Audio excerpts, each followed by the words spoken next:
अस्सलाम वालेकुम friends, again मैं हूं करीम ट्रैवल एडवाइजर से। उम्मीद है सब ठीक होंगे। छोटी request again, the bridge builder channel जो है करीम द ब्रिज बिल्डर चैनल, वो जरूर सब्सक्राइब कर लें और बेल का बटन जरूर दबा दिया करें इस करीम ट्रैवल एडवाइजर्स वाले चैनल के लिए भी और उसके लिए भी, ताकि आपको मेरी नई वीडियोस मिलती रहे। और दूसरी बड़ी रिक्वेस्ट, वीडियो जरूर शेयर किया करें। किसी ना किसी का भला हो जाता है, किसी ना किसी को इन्फॉर्मेशन मिल जाती है, तो जरूर शेयर का बटन जरूर दबाया करें, चाहे फेसबुक पे मेरी वीडियोस देख रहे हो या यूट्यूब पे। अच्छा, अब आते हैं इंपॉर्टेंट टॉपिक की तरफ।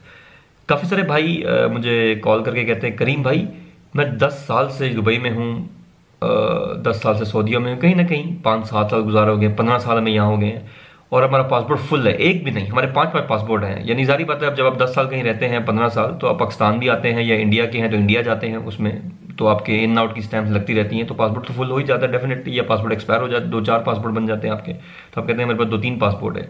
लेकिन हमने वीज़ा अप्लाई किया तो लगा नहीं, यानी किसी भी कंट्री का।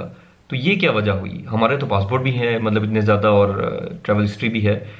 तो मेरे प्यारे भाइयों, ये ट्रैवल हिस्ट्री में काउंट नहीं होता। आपका कहीं रहना लंबे अरसे के लिए, वो आपके अपने मकसद के लिए है। बेसिकली आप कहीं बिजनेस कर रहे हैं या जॉब कर रहे हैं, दुबई, मलेशिया, सऊदीया वगैरह में, कहीं भी, तो वो इसलिए आप वो अपने मकसद के लिए रह रहे हैं, आप एज अ टूरिस्ट नहीं गए हुए वहाँ पे।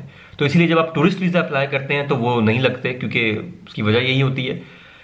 इसी तरह वो भाई जो बेसिकली रहते पाकिस्तान में हैं या इंडिया में हैं, लेकिन उनके बिजनेस है चाइना में, मलेशिया में बिजनेस के लिए, दुबई के लिए बिजनेस है उनके, उनके भी 3-4 पासपोर्ट हैं, तो वो भी आते जाते रहते हैं। लेकिन अगर आप गौर करें, दोनों केसेस में स्टोरी सेम है।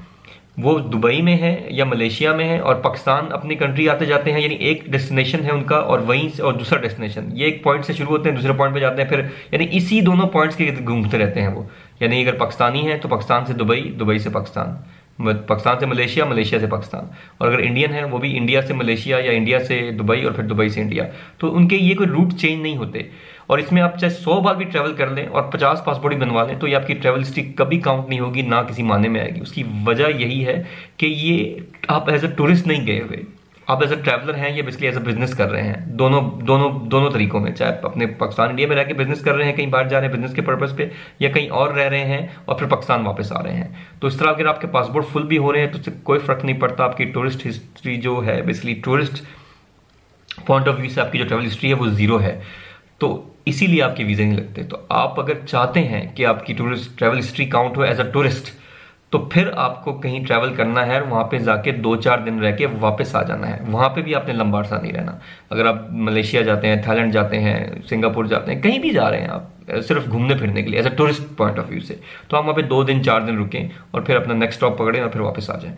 ये आपकी ट्रैवल हिस्ट्री में काउंट होगा। थोड़ा सा रहना। आपको पता है कहीं पर कुछ कंट्रीज ऐसी भी हैं, जैसे अमेरिका भी कैमरा पूछता है कि आप कहीं 3 माह से ज़्यादा रुके हैं, अगर रुके हैं तो उसकी वजह बताएं। उसकी वजह यही होती है कि कोई भी टूरिस्ट जो होता है कभी भी इतना लंबा अरसा कहीं नहीं रहता। मैं मिसाल के तौर पे युगांडा जब गया था, मेरा प्लान था 1 हफ्ता रहने का, और मैं 3 माह रह के पूरा वो ईस्ट अफ्रीका घूम के वापस आया। तो मेरे लिए वो ट्रैवल हिस्ट्री काउंट नहीं होगी, क्योंकि वो मैं एज अ टूरिस्ट तो गया था, लेकिन मैं एज अ टूरिस्ट रहा नहीं। टूरिस्ट और ट्रैवलर में जो सबसे बड़ा फर्क है वो ये है कि जो टूरिस्ट होते हैं वो जब किसी जगह पे जाते हैं तो वहां पे जाके रचते बसते नहीं हैं, उनमें मिक्सअप नहीं होते। वो आपने देखा होगा, चलो आप लोग भी जो टूरिस्ट हजरात या ट्रैवलर हैं मेरे भाई, वो इसको मानेंगे, जब वो अपने दोस्तों के साथ जाते हैं तो ग्रुप्स में रहते हैं, तो अपने ग्रुप में रहते हैं, मौज मस्ती की, घूमे फिरे, या शॉपिंग के लिए गए, कुछ की शॉपिंग की, घूमना फिरना किया और वापस आ गए। वहाँ पे 2-3 दोस्त बने होंगे, लेकिन आप नहीं कोशिश करते अच्छा मैं थाईलैंड में गया हूँ तो थाई सीख लूँ, वियतनाम में गया हूँ तो वियतनामी के कुछ वर्ड सीख लूँ। आप कहते हैं ठीक है यार, हम अपने जो वर्ड अपनी लैंग्वेज बोल रहे हैं उसी लैंग्वेज में आप रहते हैं, उसी कल्चर में, अपने ही कल्चर में रहते हैं और वापस आ जाते हैं। लेकिन ये टूरिस्ट के लिए बता रहा हूँ, जो टूरिस्ट ऐसे जाते हैं। जो लोग ट्रैवलर होता है वो जब जाता है कहीं तो वो जाके उनकी जुबान सीखने की कोशिश करता है, उनमें उठने बैठने की, उनके तौर तरीके सीखने की कोशिश करता है। He tries to learn their culture and adopt their culture. लेकिन जो टूरिस्ट है वो ऐसा नहीं करता। तो ये सबसे बड़ा फर्क है टूरिस्ट में और ट्रैवलर में। अब आप खुद अपने आप को जज करके देखें कि क्या आप टूरिस्ट होते हैं, काउंट होते हैं टूरिस्ट में। क्या आप कहते हैं मैं टूरिस्ट वीज़ा अप्लाई करूँ, मेरे वीज़े लग जाए? जब तक आपकी ट्रैवल हिस्ट्री नहीं बनेगी इस तरह मुख्तलिफ ममालिक घूमने की, आप टूरिस्ट में नहीं आएंगे, उस कैटेगरी में नहीं आएंगे। आपकी travel history as a tourist नहीं गिनी जाएगी। ये आप अपने दिमाग में बिठा लें। तो अगर आप चाहते हैं कि अच्छा आप यानी अपनी ट्रैवल हिस्ट्री बताएं, तो आप दुबई में हैं, मलेशिया में, कहीं भी हैं, आप वहां से कहीं निकलना शुरू करें, कहीं और कंट्रीज, अपनी कंट्रीज चेंज करें। मलेशिया है तो श्रीलंका चले जाएं, थाईलैंड चले जाएं, वियतनाम चले जाएं, कंबोडिया चले जाएं, दुबई हैं तो और कहीं चले जाएं, अजरबैजान चले जाएं, मतलब जो जो साथ आपकी कंट्रीज लगती हैं, नेबरिंग कंट्रीज है, घूमे फिरें। इस तरह आपकी ट्रैवल हिस्ट्री काउंट होगी। अगर आप एक ही डेस्टिनेशन, एक ही पॉइंट ए से पॉइंट बी और पॉइंट बी से पॉइंट ए आते रहेंगे, कोई फर्क नहीं पड़ेगा। अब 10 साल यही काम करते रहे, 20 साल यही करते रहे, 10 पासपोर्ट बनाए, कोई फर्क नहीं पड़ता। तो मैं चाह रहा था कुछ एक वीडियो बना के अपडेट कर दूं, कि काफ़ी भाई परेशान थे, मुझे कहते थे करीम भाई हम तो इतनी ट्रैवल किया है, हमारे तो पासपोर्ट फुल हो गए हैं, लेकिन ट्रैवल जब कहीं टूरिस्ट वीज़ा अप्लाई किया लगा नहीं। की वजह अब आपको समझ आ गई है। काइंडली इस वीडियो को जरूर शेयर कर दें, ताकि और भी लोगों का एक कॉन्सेप्ट क्लियर हो जाए कि भाई ट्रैवल हिस्ट्री किस माने में काउंट होती है और कैसे उसको आप लेके आ सकते हैं अमल में।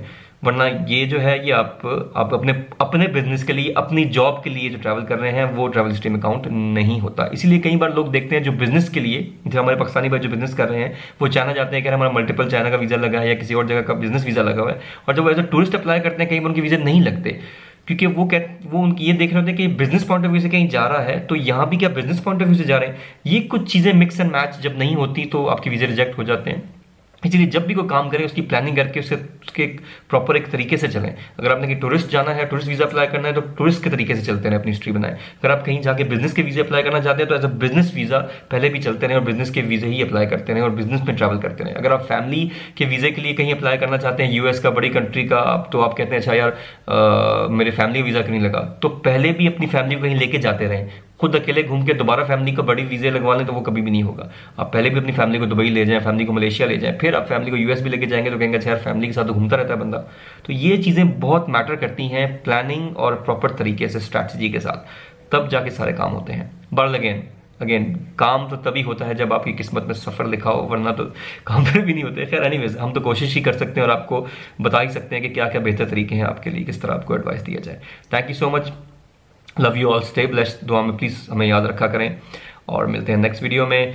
वीडियो ज़रूर दोबारा कस्टमर को शेयर कर दिया करें, और वो घंटी का बटन जैसे कहते हैं वो दबा दिया करें, ताकि आपको मज़ीद हमारी वीडियोस मिलती रहें। अल्लाह हाफ़िज़।